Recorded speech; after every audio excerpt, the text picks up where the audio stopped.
وفراغك قبل شغلك وحياتك قبل موتك رواه الترمذي أو كما قال عليه الصلاة والسلام ঐতিহ্যবাহী সোনাকান্দা দারুল হুদা দরবার শরীফের যুব সংগঠন বাংলাদেশ ইসলামী যুব কাফেলা, ছাত্র সংগঠন বাংলাদেশ ইসলামী ছাত্র কাফেলার 13তম প্রতিষ্ঠা বার্ষিকী উপলক্ষে বাংলাদেশ চীন মৈত্রী আন্তর্জাতিক সম্মেলন কেন্দ্রে আজকের এই ঐতিহাসিক কেন্দ্রীয় সম্মেলনের মহতারাম সভাপতি, আমাদের হৃদয়ের স্পন্দন, আমাদের রাহবার সোনাকান্দা দারুল হুদা দরবার শরীফের পীর মুর্শিদ কেবলা, উপস্থিত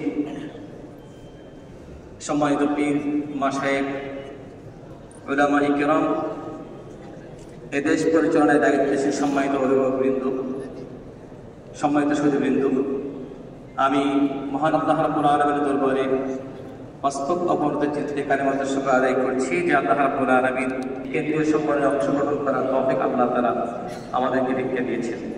আমি আন্তরিকভাবে ধন্যবাদ জানাচ্ছি আমাদের বর্তমান পীর মুর্শিদ কেবলা আল্লামা মাহমুদুর রহমান পীর সাহেব দামাত বরকাতুহুল আলিয়া, যিনি অত্যন্ত সাহসিকতার সঙ্গে এই বর্তমান তথ্যপ্রযুক্তির যুগে আমাদেরকে এত সুন্দর একটি ব্যবস্থাপনা করে দিয়েছেন।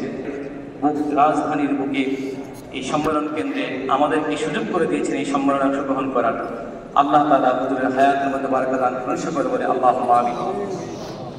সম্মানিত সুধী, একটি আদর্শ রাষ্ট্রের পরিচালনায় আমাদের আদর্শ রাষ্ট্র গঠনে আমাদের ভূমিকা, এই বিষয়ে আমার আলোচনা। আমি দুইটা পয়েন্ট নিয়ে কথা বলবো অতি অল্প সময়ের মধ্যে। আল্লাহ তাআলা আমাদেরকে তৌফিক দান করুন।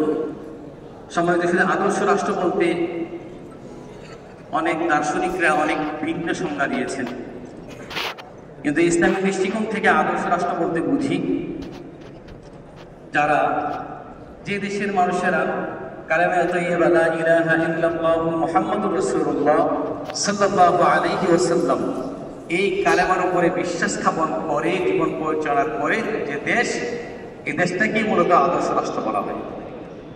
সুতরাং এই কালেমা তাইয়্যিবা লা ইলাহা ইল্লাল্লাহ মুহাম্মাদুর রাসূলুল্লাহ সাল্লাল্লাহু আলাইহি ওয়াসাল্লাম আমাদেরকে কয়েকটি শিক্ষা দেন।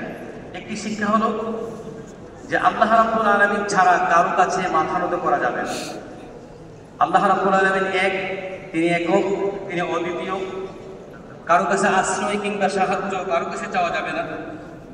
সকল সার্বভৌমত্বের মালিকের কথা আল্লাহ তাআলা, যত প্রকার বিধান এক কথা আল্লাহ রাব্বুল আলামিনের বিধান আমাদেরকে মানতে হবে এবং হযরত মুহাম্মদ সাল্লাল্লাহু আলাইহি ওয়াসাল্লামের আদর্শই হবে আমাদের একমাত্র অনুসরণীয়, অনুকরণীয়। যদি এই গুণাবলী কোনো রাষ্ট্রের মধ্যে থাকে তাহলে এই রাষ্ট্রকেই বলা হয় আদর্শ রাষ্ট্র। সম্মানিত উপস্থিতি, সে আদর্শ রাষ্ট্রের উজ্জ্বলতম দৃষ্টান্ত আমাদেরকে দেখিয়ে গেছেন রাসূল আকরাম সাল্লাল্লাহু আলাইহি ওয়াসাল্লাম, যার সংস্পর্শে একটি গোটা অন্ধকার জগৎকে মাত্র 23 বছরে আলোকে উদ্ভাসিত করেছেন। যেখানে মানুষ নানা অন্যায় অত্যাচারে নিমজ্জিত ছিল, যেখানে নারীদের কোনো অবস্থান ছিল না, যেখানে মদ, জুয়া, আফিম ইত্যাদি ছিল তাদের দৈনন্দিন খাবারের তালিকা, যেখানে অসম্য ছিল, যেখানে ভ্রাতৃত্ব বন্ধনের কোনো বিন্দুমাত্র সাল্লাল্লাহু আলাইহি ওয়াসাল্লাম সুন্দর একটি সমাজ নির্মাণ করে দিয়েছেন, ভ্রাতৃত্বের বন্ধন তৈরি করে দিয়েছেন।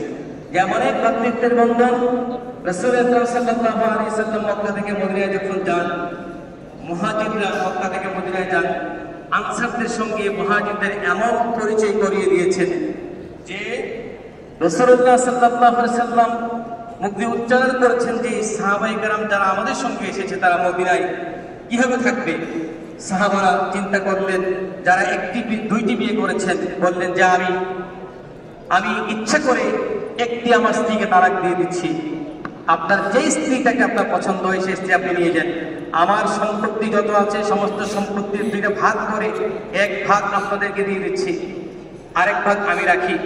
এইভাবে ভ্রাতৃত্বের একটি বন্ধন রাসূলুল্লাহ সাল্লাল্লাহু আলাইহি ওয়াসাল্লাম তৈরি করে দিয়েছেন। অর্থনৈতিক ব্যবস্থাপনায় এমন একটি দৃষ্টান্ত আমরা ইসলামিক যুগে দেখতে পাই। রাসূলুল্লাহ সাল্লাল্লাহু আলাইহি ওয়াসাল্লাম প্রিয় সাহাবী ওমর ইবনে খাত্তাব রাদিয়াল্লাহু তাআলা আনহুর যুগে মানুষের টাকা পয়সা এমন হয়েছিল যাকাত দেওয়ার মতো কোনো লোক ছিল না।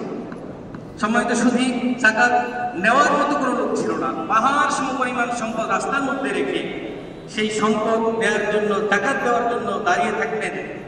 লোক তালাশ করতো, ভাই আপনি কে? আমি তো অমুক, কেন আসছেন? আমার তো এরকম টাকা পয়সা অনেক বেশি, সম্পদ অনেক বেশি, ওই জাকাতের টাকা করে দিতে পারছি না, আপনি ভাই নিবেন? আরেক ভাই বলছে, ভাই আমি তো তালাশ করতেছি সেই সম্পদ নেওয়ার জন্য। আজকে বর্তমান বাংলাদেশ প্রেক্ষাপটে আমরা দারিদ্রতার মধ্যে বসবাস করতেছি। যদি আমরা রাসূলুল্লাহ সাল্লাল্লাহু আলাইহি ওয়াসাল্লাম, সাহাবায়ে কেরাম, তাবেঈনদের যুগকে আমরা অনুসরণ করতাম, তাহলে আমরা অবশ্যই